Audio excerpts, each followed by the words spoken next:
क्या आईसीसी वाले संजू को सेमीफाइनल में बैन करने वाले हैं? सोशल मीडिया पर इस टाइम यही चर्चा सबसे बड़ी है कि संजू जिसकी वजह से हम इस टाइम सेमीफाइनल पहुंचे हैं, उनको सेमीफाइनल में ही ड्रॉप कर दिया जाएगा। इसकी वजह है संजू का कोलकाता में किया गया सेलिब्रेशन। असल में बात यह है कि कोलकाता में विनिंग शॉट लगाने के बाद संजू जमीन पर बैठ गए और उन्होंने हेलमेट उतारकर एक साइड में कर दिया। इसके बाद उन्होंने ऊपर वाले को थैंक यू बोला। यह मोमेंट भी काफी आइकॉनिक बन गया। लेकिन रिपोर्ट्स के हिसाब से ICC को संजू का ये सेलिब्रेशन पसंद नहीं आया और उनको इसके लिए सजा देने की बात चल रही है। दिक्कत सेलिब्रेशन की नहीं है, दिक्कत यह है कि उन्होंने अपना हेलमेट उतार कर फेंक दिया। अब ICC के आर्टिकल 2.2 के हिसाब से अगर कोई खिलाड़ी क्रिकेट के इक्विपमेंट की डिसरिस्पेक्ट करता है तो उसको सजा मिल सकती है। इस आर्टिकल में यह साफ लिखा है कि हेलमेट, बैट या फिर स्टंप को अगर कोई खिलाड़ी इंटेंशनली या फिर अनइंटेंशनली भी फेंकता है तो ये ICC की बुक में अपराध है। मुझे नहीं लगता कि संजू ने जो हेलमेट फेंका था वो किसी भी तरीके से डिसरिस्पेक्ट था, और अगर था भी और ICC ने संजू को इसका दोषी माना भी है तो ज्यादा से ज्यादा एक डीमेरिट पॉइंट दे दिया जाएगा। संजू के पास ऑलरेडी कोई डीमेरिट पॉइंट है नहीं और एक डीमेरिट पॉइंट से मैच में बैन नहीं किया जाता, यानी ऐसा टेंशन लेने की कोई बात है नहीं दोस्तों। संजू भाई सेमीफाइनल खेलेंगे और सामने वाली टीम यानी इंग्लैंड को पेलेंगे। अब संजू तो सेमीफाइनल खेलेंगे, लेकिन इसके अलावा कुछ बातें हैं जिसका जवाब टीम इंडिया को ढूंढना पड़ेगा। आज की वीडियो में आपसे वही डिस्कस करने वाले हैं। वीडियो शुरू करते हैं, चैनल को जरूर सब्सक्राइब करना। देखो ये बात सच है कि अभिषेक एक बेहतरीन प्लेयर हैं और जिस दिन उनका बल्ला चल गया अकेले इंडिया को मैच जीता देंगे, लेकिन कहीं वो एक दिन फाइनल के बाद ना आए। फिलहाल अभिषेक बिल्कुल आउट ऑफ फॉर्म दिखे इस पूरे टूर्नामेंट में और इसका रिजल्ट उनकी फील्डिंग में भी दिखने लगा है।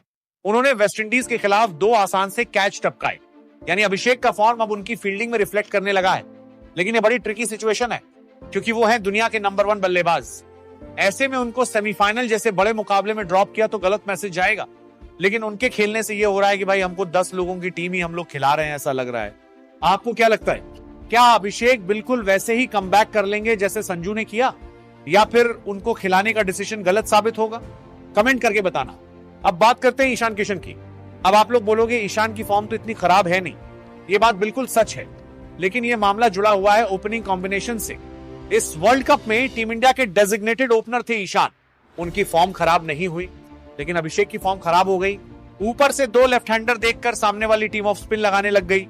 इसकी वजह से टीम इंडिया का ओपनिंग स्टैंड का एवरेज मात्र 7 रन का होकर रह गया।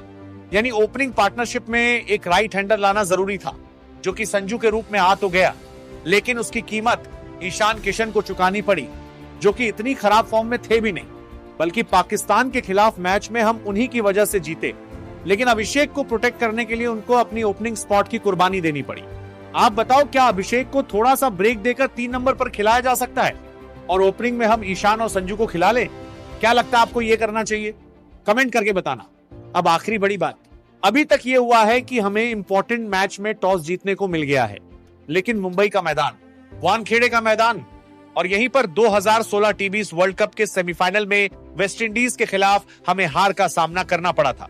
इसलिए नहीं कि हमारी टीम खराब थी, बल्कि इसलिए क्योंकि हम उस सेमीफाइनल में टॉस हारे थे। पहले बैटिंग करके हमने बढ़िया टोटल भी लगाया था, लेकिन दूसरी इनिंग में ओस आ गई और हम सेमीफाइनल हार कर बाहर हो गए। अब 2026-28 वर्ल्ड कप में एक बार फिर से अपना सेमीफाइनल वानखेड़े में ही खेलने वाले हैं, और अगर यहां पर हम टॉस हारे और पहले बैटिंग करने आए तो क्या टीम मैनेजमेंट के पास इसका कोई जवाब है? क्या स्ट्रैटेजी हो सकती है? क्या डिफरेंट किया जा सकता है? इसका जवाब मेरे पास तो नहीं है। आपके पास हो तो कमेंट करके बताना।